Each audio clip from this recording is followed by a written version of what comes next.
Sino rito ang naniniwala na minahal siya ng husto, ng labis ng Panginoon?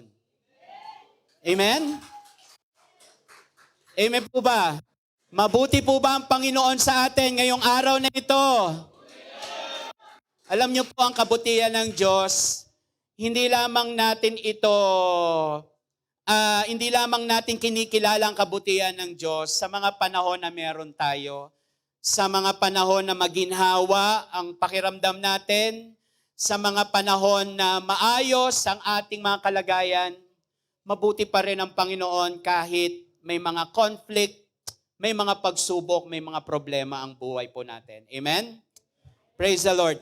Tayo po ay yumuko at tayo po ay saglit na manalangin. Lumapit po tayo sa ating Panginoon ngayong gabing ito. Ama naming Diyos na nasa langit, maraming salamat po sa pagkakataon na kami ay muling nagkatipon upang sambahin ka namin at makinig kami sa iyong mga salita.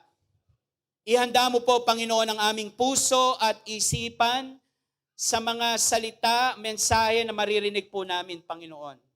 Tanggalin mo ang anumang distraction. Tanggalin mo ang anumang kalituhan. At tulungan mo kami, Panginoon, na maging bukas sa iyong mga salita. Gamitin mo, Panginoon, ang mga pagkakataon na ito na mga salita mo ay ganap na maunawaan po namin.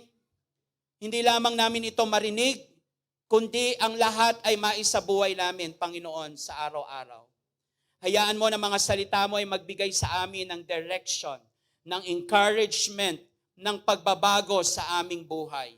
Ikaw, Panginoon, ang magbigay sa amin ng pagkakataon na patuloy ka naming kilalanin, patuloy ka naming hanapin, at patuloy ka naming maranasan ngayong araw na ito. Salamat po.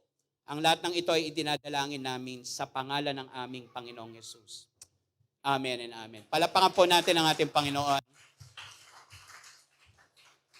Praise the Lord. We are now on the second month of our new preaching team. It's all about love and obedience. Okay. So, let me read this first. What does love for God really mean? Jesus teaches in John 14:21. Napakinggan na po natin yung introduction last Sunday. The true love for God is not just mere emotion. Love for God is obedience to His commands. Love engages our whole heart, soul, mind, and strength that flows from God's love first. Genuine devotion is seen in caring for who God cares for. It is not chasing worldly idols or self-interest. When believers obey Christ, they show authentic love for God. In return, they experience His love more deeply. Real love resists corruption, rejects competing loyalties, and remains centered on God alone. Obedience is the visible evidence of love, and love is the driving force behind obedience. And our topic for this morning is entitled, Love is an Exclusive Allegiance. 1 John chapter 2, verse 15 to 17. Bago po ang lahat, let me ask you this question. Have you ever experienced talking to someone who is in front of you but their eyes and attention are on their cell phone? Can you really say that they are present or truly engaged in your conversation? Sa Tagalog po, naranasan niyo na bang makipag-usap sa isang tao na kaharap mo nga, pero ang mata at atensyon ay nasa cellphone naman. Bato-bato sa langit, ang tamaan para matuto. Masasabi mo bang present siya o nandun siya sa inyong usapan? Alam niyo po, ito yung sitwasyon kung saan yung isang tao ay physically present but mentally, emotionally absent or distracted. Alam niyo po ba yon? So when someone's attention is divided, yung interaction nagiging mababaw. Are you with me? Because they are not fully engaged. Kagaya ngayon, tayo ay nakikinig. Amen? You participate by listening to our message for today. So kailangan meron tayong interaction. Amen? So, the point here, mga kapatid, ganito tayo. Are you with me? Tingnan mo nga yung katabi mo. Ganito tayo. Nandito tayo sa church, kumakanta tayo ng worship, nakikinig tayo, pero yung attention natin, yung pag-ibig natin, ay nakatali kung saan-saan. Nakatali sa mundo, nakatali kung saan-saan. Our bodies are here, but our allegiance is elsewhere. Yung isip natin, nakatali sa pagtaas ng presyo ng gasolina. Kaya nagtatambak na tayo. Yung isip natin, nandun sa bahay. Marami tayong iniwanan. Hello, are you with me? Totoo po ba ito? Amen. Na tayo rito, we are physically present. But sad to say, we are mentally black. Okay? Luma na kasi yung mentally retarded. Okay? Black. Alam nyo ba yung black? Nakatingin kayo sa akin, pero yung isip natin lumilipad. So it means we are divided. Our allegiance and our loyalty to God is somewhere else. Let's read. Our text is just 3 verses from 1 John chapter 2, verse 15 to 17. Do not love the world or anything in the world. If anyone loves the world, the love of the Father is not in him. For everything in the world, okay. Excuse me. Meron ako monitor dito. Malabo lang. Dito wala. Okay. So, moving on. Let's continue. For everything in the world, the cravings of sinful man, the lust of his eyes, and the boasting of what he has and does, comes not from the Father, but from the world. The world and its desires pass away. But the man who does the will of God lives forever. Sa Tagalog, huwag ninyong ibigin ang sanlibutan o ang mga bagay na nasa sanlibutan. Ang umiibig sa sanlibutan, wow, thank you, Mark J., ay hindi umiibig sa Ama. Ang lahat ng nasa sanlibutan, ang pagnanasa ng laman, ang pagnanasa ng mga mata, at ang pagmamalaki sa buhay na ito ay hindi nagmumula sa Ama, kundi sa sanlibutan. Mawawala ang sanlibutan at ang lahat ng mga bagay na pinagnanasaan ng mga tao, ngunit ang mga sumusunod sa kalooban ng Diyos ay mabubuhay magpakailanman. Okay, moving forward, let's go to our main idea. True love for God means exclusive allegiance. A wholehearted loyalty that chooses Him above every competing desire, value, and priority of the world. Thank you. Parang nararamdaman ko. Nauubusan na naman ako ng ano eh. Thank you, Mark. Sa Tagalog po, ang tunay na pag-ibig sa Diyos ay nangangahulugang eksklusibong katapatan. Isang buong pusong pagsunod at katapatang pinipili siya higit sa anumang nakikipagkumpetensyang pagnanasa, pagpapalaga at prioridad ng mundo. Alam niyo po, Sa panahon po natin ngayon, we are living in a world of options. Okay?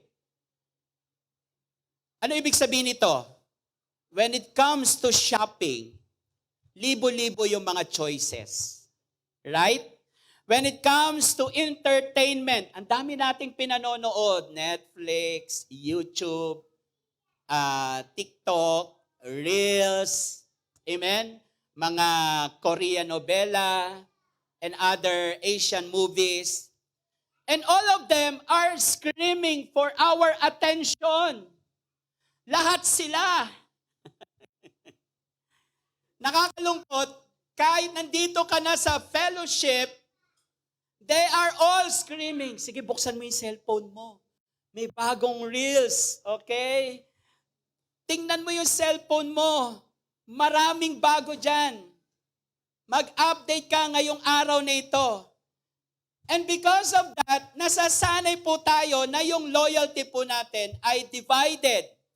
We like to keep our options open. Amen? But when we talk about with our relationship to God, are you listening? Our love for God, ang sabi ni Apostle John, siya po ay very direct. He tells us na hindi pwedeng option lang ang Diyos. Are you listening? Kaya nga natin pinag-uusapan dito na yung love natin kay Lord is an exclusive allegiance. Pag sinabing exclusive, siya lamang. Bawal ang third party. Are you familiar with that word? Third party? Saan nyo ito unang narinig? Third party. Third party line. Tama, pag nag-uusap kayo, oh hello, kamusta ka na? Oh eto. Tapos biglang may sasagot, hello. Sino to? Di ba kinakamusta mo ako? Amen po ba? So, wala pong bawal ang third party. Ang allegiance kay Lord, yung loyalty natin kay Lord, hindi lang ito feeling. Hindi ito emotion. Are you listening? Nakikinig po ba tayo? Your obedience matters to God. Your loyalty matters to God. Your allegiance matters to God. Parang katulad ng isang sundalo, siya po ay nanumpa sa kanyang bandila na siya ay mabubuhay at mamamatay lamang para sa kanyang inang bayan. Parang napaka-patriotiko ngayon. Okay? Ganon din po tayo. Tayo po ay nanumpa sa ating Panginoon. Pag sinabi natin we love God, we are promising our loyalty to His kingdom. Ibig sabihin po nito, siya ang masusunod, siya ang priority, siya ang bida sa buhay po natin. Are you listening? Wala pong middle ground. Now today, what does love for God really mean? Tatlong bagay lang po yung pag-uusapan po natin. Okay? So number one, love for God means choosing loyalty over rival loves. Ano po ang sabi doon? Are you listening? Okay, ano sabi po doon? Do not love the world or anything in the world. So, let's do some clarification. Ano ba ang sinasabi dito ni Apostle John about the world? So the world can have a number of different meanings in the scripture. Okay? Yung world, hindi po ito yung planeta, mga kapatid, na kinagagalawan po natin. Alam niyo kung bakit? Kasi yung planeta, okay, yung world na sinasabi po rito, mga kapatid, sinasabi, it is the world system. The system of values, pleasure, pastimes, and aspiration that forms the philosophy of life of those who do not know God. So pag sinabing system, ito yung umiiral na agos o takbo ng mundo ngayon. Pag sinabing system of values, ito yung mga bagay na itinuturing na mahalaga ng marami. Tulad ng labis na kayamanan, kapangyarihan, katanyagan. So ito po yung sinasabi ritong do not love the world. Ngayon, para maintindihan po natin ito, let me show you this illustration. Okay? Nakikita niyo po ba yan? Yan po, anong tawag dyan? Tug of war. Ito po ay isang game o isang laro. Kung mapapansin po ninyo, may dalawang grupo na sila ay nagtatagisan ng kanilang lakas. Meron po silang hawak na mahabang lubid. So ang mechanics po nito, hihilain nila ang isa't isa. Meron po itong linya sa gitna, may dalawang grupo, maghihilahan sila, okay? At kinakailangan dito sa kanilang hilahan, kailangan yung grupo must be all in sa kanilang lakas. Hindi pwede rito, hihilahin ko na. Hindi, mamaya na muna. Hihilahin ko na. Hindi, pag ganun po ang mangyayari mga kapatid, matatalo sila. Kaya nga, kung mapapansin po ninyo, ang game na ito, may maririnig kayo, meron pong leader, okay, sa unahan. At sasabihin niya, okay, ready? 1, 2, 3, pull! Okay, hihilahin nila yon. So, the idea of this illustration is this, mga kapatid. Ang buhay po natin is a daily pull between two opposing forces. Okay? Are you getting? Unang-una, the world, yung mundo, pulls you toward the temporary and self. Yung mundo, hinihila ka niya. Hindi po biro yung puwersa ng mundo. Ang lakas niyan. Hindi mo pwedeng maliitin. Tama? Kahit hanggang fellowship, ang mundo ay nag-ooperate. Tingnan mo yung katabi mo kung natutulog. Okay? Tingnan mo yung katabi mo, baka walang ginawa yan kundi mag-cellphone. Okay? Pag nakikita mo nagse-cellphone, sabihan mo siya, tigilan mo muna yan. Nagiging worldly ka. Okay? So the world, sabi rito, pulls you toward the temporary and self, while our Father in heaven, ang Diyos po natin, pulls you toward the eternal and, of course, His character. Mahalaga na sa buhay natin, ang Diyos ay malakas. Amen? Paano nagiging malakas ang Diyos? Kapag buo ang puso natin sa Kanya. Are you getting? Nakikinig po ba tayo? Habang pinipili natin ang mundo, lumiliit naman yung espasyo ng pag-ibig ng Diyos sa ating puso. Are you listening? Pero kapag pipiliin natin ang Diyos, yung puso po natin nagiging buo at tapat sa Kanya. Amen? Kaya nakakatuwa mga kapatid Ang pinakamagandang illustration nito, yung kapag nagsasama-sama tayo, kapag nagpupuri tayo sa Panginoon, nakakatuwa tingnan kapag may nakikita ka nagpupuri sa Panginoon, talagang nakataas yung kamay. Amen? Talagang mararamdaman mo yung pagiging all out niya sa pagsamba. Amen? Hindi yung, ano ba naman tong mga banda na to? Ang daming mali. Alam mo yon? Ang dami mo nakikita. Nagpupuri ka sa Panginoon. Hindi sabay-sabay. Biruin mo yung worship leader, kumakanta, walang boses. Diba?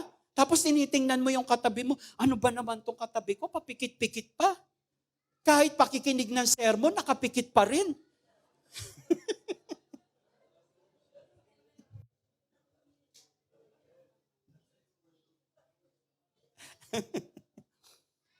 Are you listening? Nakikinig po ba tayo?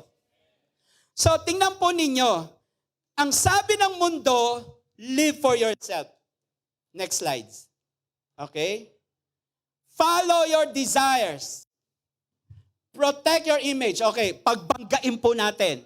Ang sabi ng mundo, mamuhay ka sa iyong sarili. Pero ano sabi ni Lord? Deny yourselves. Amen? Ang sabi ng mundo, follow your desires. Sabi ni Lord, follow Christ. The world says, protect your image. Ang sabi naman ng Diyos, seek holiness. Ang sabi po ng mundo, build your own kingdom. Ano ang sabi ng Panginoon? Build His kingdom. Now, let's continue. Ano sabi doon? If anyone loves the world, okay, to love the world, next slide, means to align your heart with it. Kapag minahal mo ang mundo rin nagdi-demand ng buong puso. Ayaw din ng mundo na parte-parte lang. Gusto niya buong buo. Gusto ng mundo kapag nag-worry ka, buong araw magmumukmuk ka. Tama? Buong araw malungkot ka. Gusto ng mundo kapag nag-isip ka, iisipin mo lahat ng mga kulang sa buhay mo. Ayaw ng mundo na kapag nag-isip ka ngayon, kapag naginawaan ka, iisipin mo si Lord, Lord, salamat, kino-comfort mo ko. Ayaw ng mundo yon. Gusto ng mundo, buong-buo ka sa Kanya. Pangalawa, to prioritize. To love the world means to prioritize its values. Ano ba ang gusto ng mundo ngayon? Ang gusto ng mundo ngayon, patuloy mong pag-alinlanganan ng pangako ng Panginoon. Amen? Kagaya ngayon, may nagbabadya dahil meron pong gulo, may giyera po sa Middle East. Ano ang worry ng karamihan ngayon? Naku, sigurado, magtataas ang bilihin. Magkakaroon ng hoarding. Magkakaroon ng panic buying. Kaya ikaw naman, pagkatapos ng fellowship, okay, pupunta ka na ng supermarket, kukuha ka ng malaking cart, bibilin mo lahat. Pero ang problema, ang laman lang ng wallet mo, 100. Yun nga lang, panic ka lang, walang buying. Okay? Kung gusto mo mag-window shopping, window ka lang, walang shopping. To desire what it promotes and to live for its approval. So, sinasabi sa atin dito, the love, ang sabi doon, the next word is, the love of the Father is not in Him. Pag minahal mo ang mundo, yung pag-ibig ng Ama ay wala sa Kanya. Hindi po sinasabi po dito, mga kapatid, that this does not mean God stops loving you. Ang ibig sabihin po nito, you cannot simultaneously cherish God and cherish a system that opposes Him. Hindi mo pwedeng pagsabayin yung dalawa sa trono ng puso mo. You will love the one and you will hate the one. Hindi ka pwede mamangka sa dalawang ilog.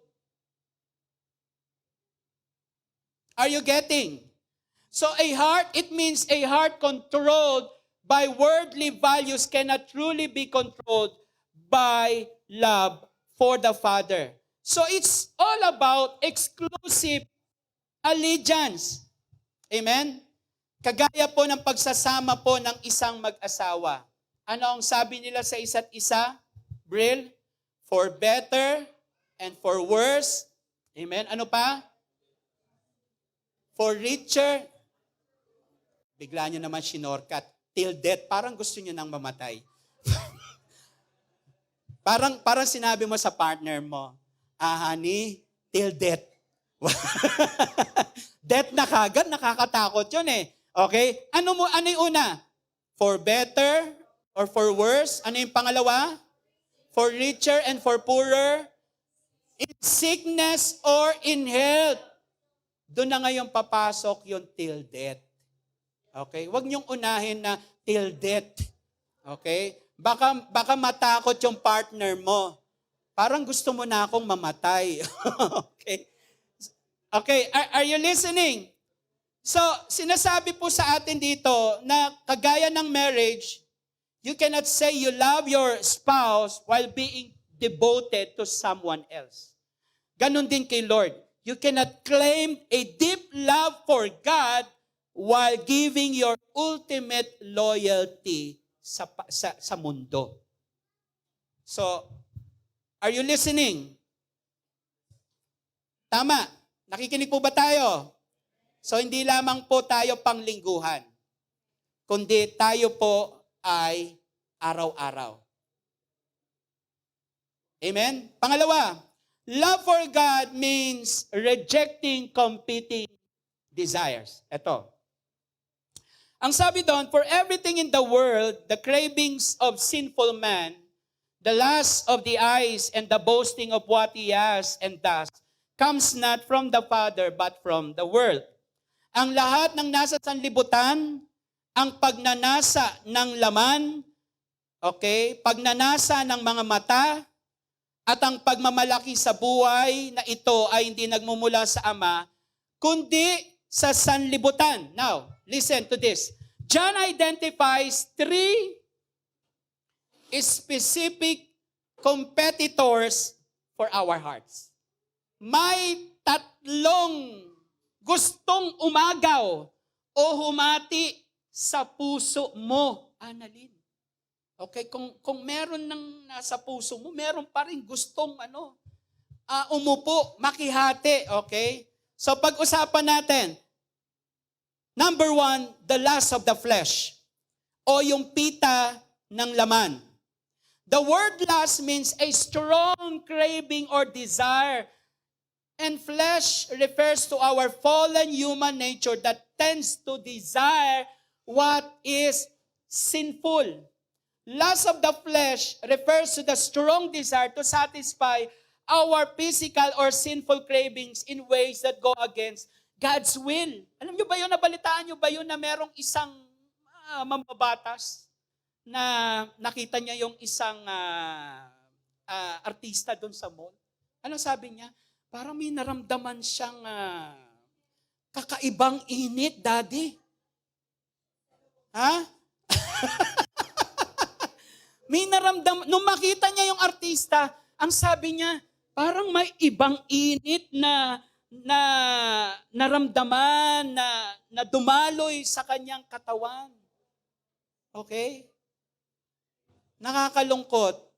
Dahil yung naramdaman mong init, yung naramdaman mong bugso ng dugo mo sa iyong katawan, yan po yung tinatawag na lust of the flesh. Amen? Amen ba, Kyrie? Pag may nakita kang magandang dilag na dumaan sa harapan mo, at naramdaman mo parang may init kang naramdaman. Okay. Ang sabi rito, lust of the flesh is when a person chooses personal pleasure or gratification instead of obeying God.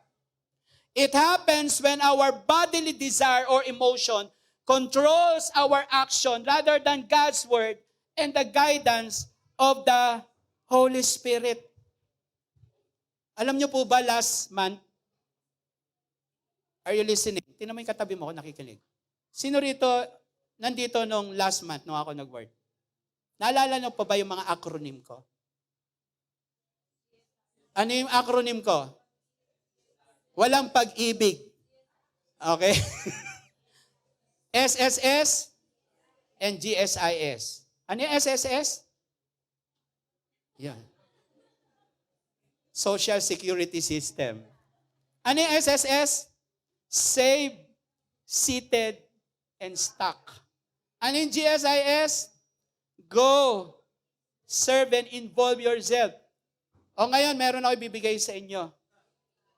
Pero nagawa ko yung last. Actually, dalawa yun eh. Lust, tsaka yung flesh. Yung lust.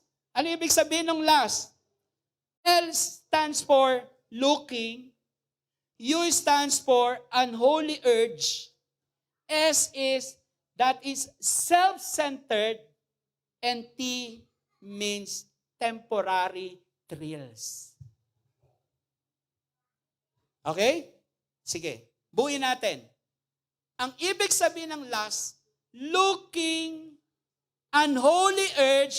for unholy urge that is self-centered, that gives temporary thrills.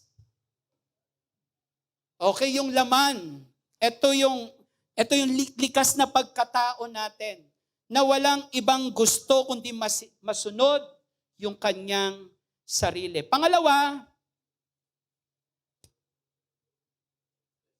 lust of the eyes or pita ng mga mata. The lust of the eyes refers to a strong desire to possess or experience things simply because we see them and they attract us even if they are not God's will for us. It is when our eyes awaken. Tingnan mo yung mata ng katabi mo ngayon. Tingnan mo kung namumungay. Tingnan mo kung tantalizing eyes.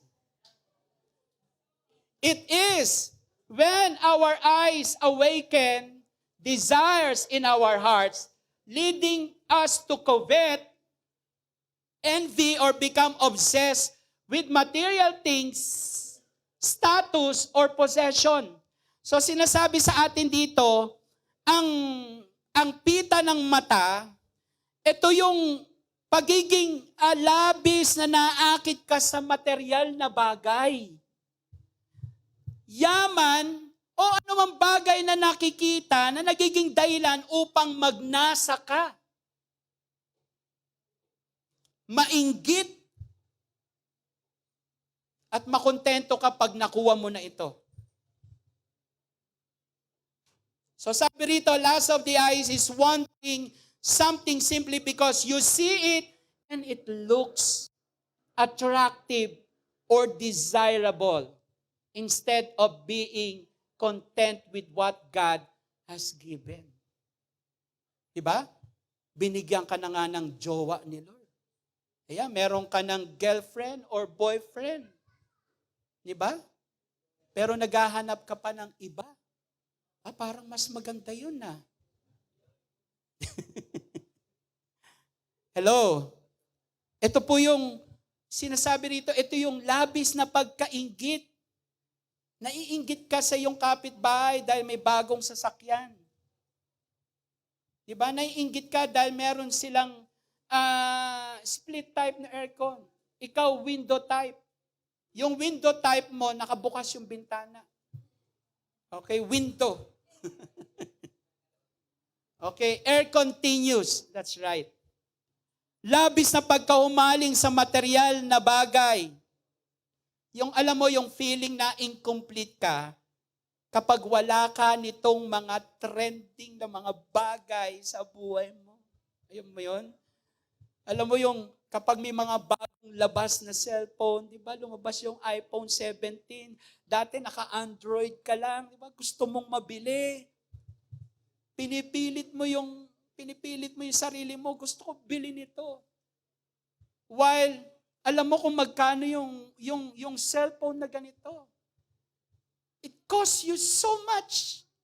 Umaabot ng 100,000. Di ba?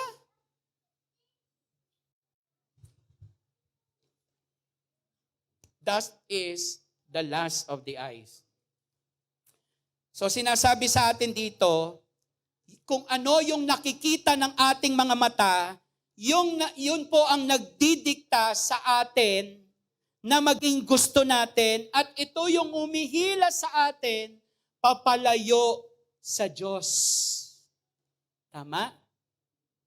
Kaya nga mag-iingat po tayo mga kapatid. Yung mga mata natin, marami yang nakikita. Right? Meron ngang isang mananampalataya.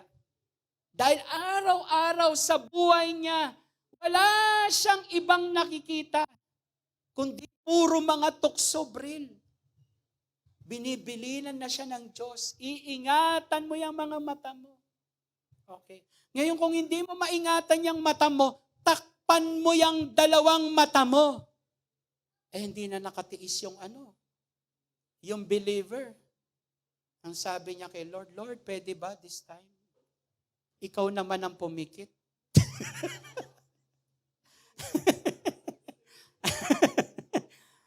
Lord, nahihirapan na ako eh.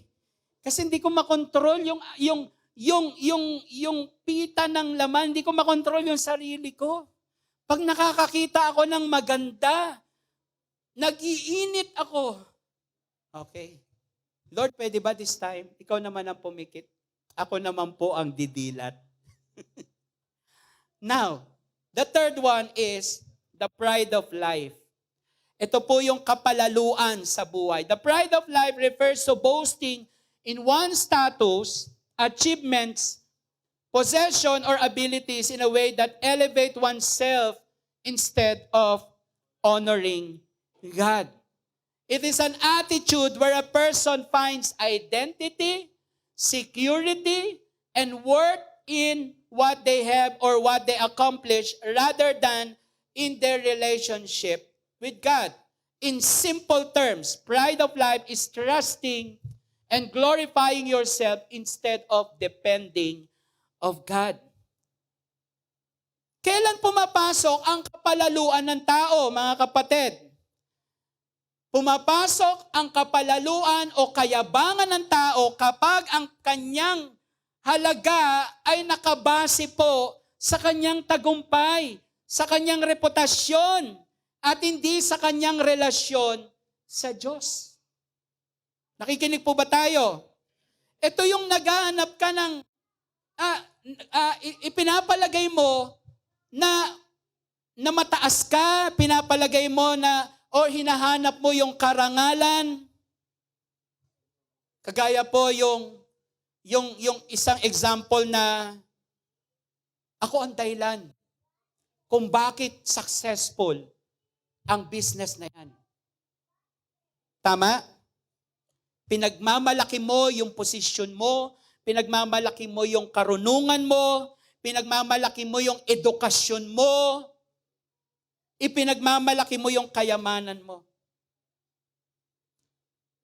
Isang bagay din na kapag gumagawa ka ng kabutihan para mapansin ka lang ng iba, ito rin ay isang kapalaluan.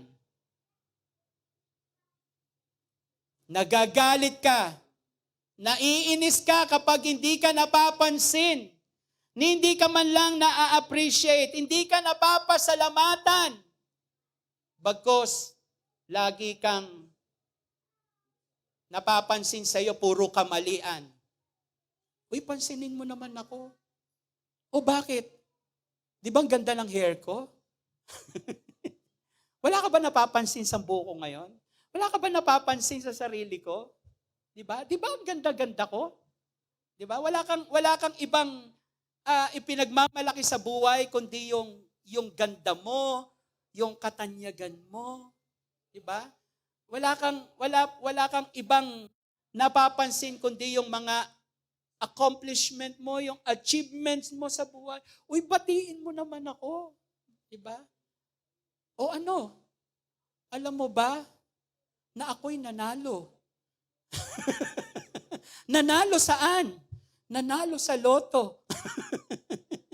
Uy, batiin mo naman ako. Ako'y kaarawan ko ngayon. O, wala namang problema kung babatiin ka. Pero kapag ang gusto mo, nakasentro na sa sarili mo ang lahat. Gusto mo, pinapansin ka, papasok ka ng church, papansinin ka. Pag upo mo, gusto mo, pinapansin ka. Okay? Pag aalis ka, gusto mo, aalis na ako, bye-bye. Pansinin nyo naman ako. Uuwi na ako, bye-bye. Right? So the pride of life. And lastly, love for God means living for what lasts forever. Ang pag-ibig sa Diyos ay pamumuhay para sa walang hanggan. And John ends, tingnan po ninyo mga kapatid, nagtapos si John with this kind of perspective. Ang sabi ni John, the world and its desire pass away, but whoever does the will of God lives forever. Now, I want you to see this. Everything the world offers has an expiration date. Are you listening? Lahat ng inaalok ng mundo, lahat ng mga bagay dito sa mundong ito will someday pass away. Kahit yung katabi mo. Amen? Hindi ko sinasabing magpa-pass away yan kagad. Okay? Si Althea tumawa kagad. Kaya ako natawa eh. Okay? Hindi ko sinabing magpa-pass away kagad yung katabi mo. Ano ang magpe-fade dyan sa katabi mo? Yung ganda niya? Tama? Beauty fades. Ano pa? Wealth fades. Recognition fades. Ano pa? Influence fades. And ministry itself. Amen? Fades. Your loved ones will fade. Lahat ng ito mawawala. Mga kapatid, may expiration eh. Walang eternal dito sa mundo. Lahat mapaparam. Tama? Kahit yung tao, di ba? Yung tuwan-tuwa ka, ay, salamat, napangasawa ko siya ngayon. Eh, napangasawa niya si Alma. Nalaman niya, umaalma. Nagpalit siya. Okay, sino? Nagpalit siya si Fe. Napakasungit. Nagpalit na naman siya. Si Maria naman. Hindi siya nakontento kay Maria. Si Mario naman. Di ba? Yung alam mo na don't find your security sa mga bagay dito sa lupa. Kasi everything will pass away. Mawawala. Alala ko tuloy, merong isang psychiatrist. Pumunta doon sa isang mental hospital. Pagtingin niya doon sa isang kwarto, sumisigaw yung pasyente, Bril. Alam mo kung ano sinisigaw niya? Gloria! Gloria! Bigla, mamaya tatawa. Ha, ha, ha, ha. Tapos sumisigaw siya, Gloria! Gloria! Sabi niya, ano nangyari dito? Ay, yan yung yan yung nanligaw. Pero binasted. Okay? Punta na naman siya doon sa kabilang kwarto. May narinig na naman siya, Gloria! Oh, narinig ko na yan, Gloria! Ang ginagawa, inuumpog yung ulo doon sa dingding, inuumpog, tapos tumatawa rin siya, tapos sumisigaw. Eh, ano naman to? Ito yung sinagot ni Gloria.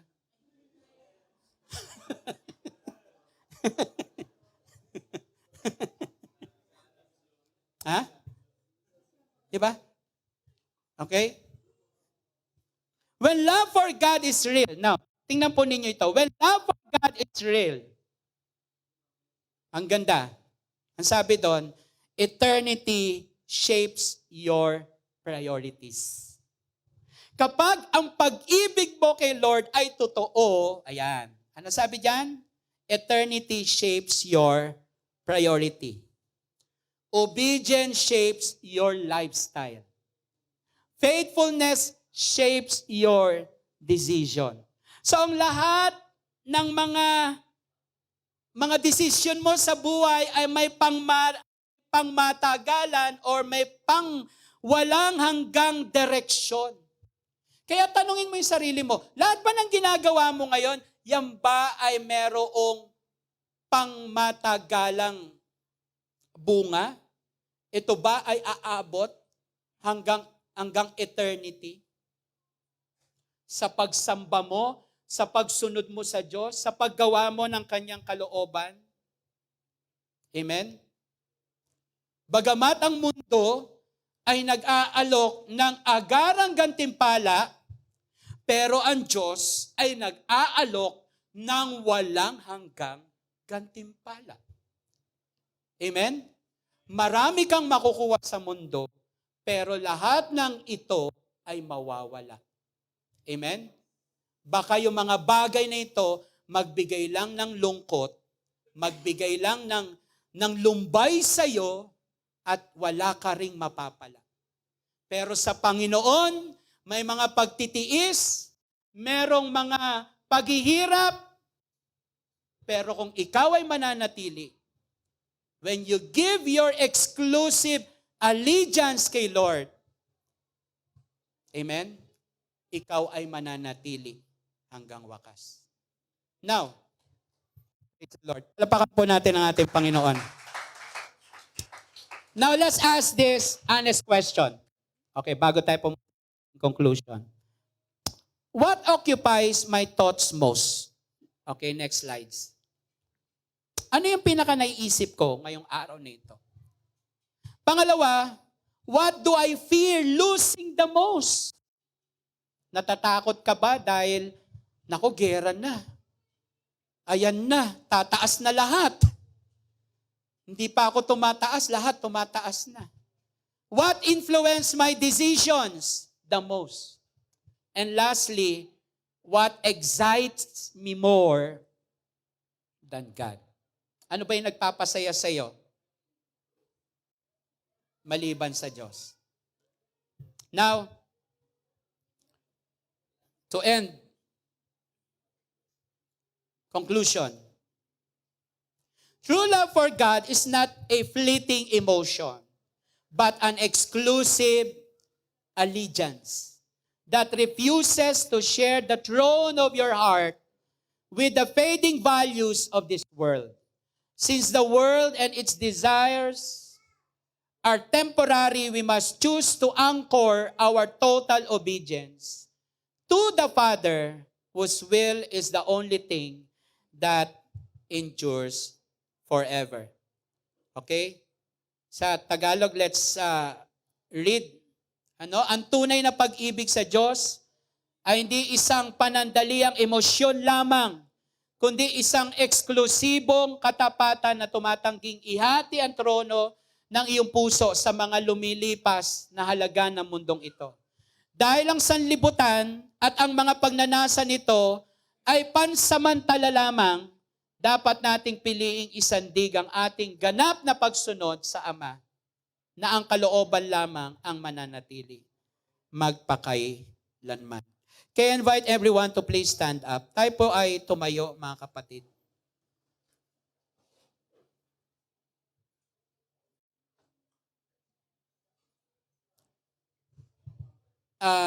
This time, let us come before the throne of God with an honest heart. Mga kapatid, I want you to drop everything muna. Just for a moment, I want you to just bow your head.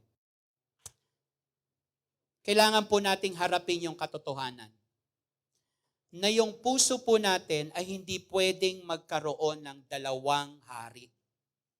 Hindi tayo pwedeng mamuhay na ang isang paa natin ay nasa kaharian ng Diyos, pero yung kabilang paa ay nakabaon sa sistema ng mundo.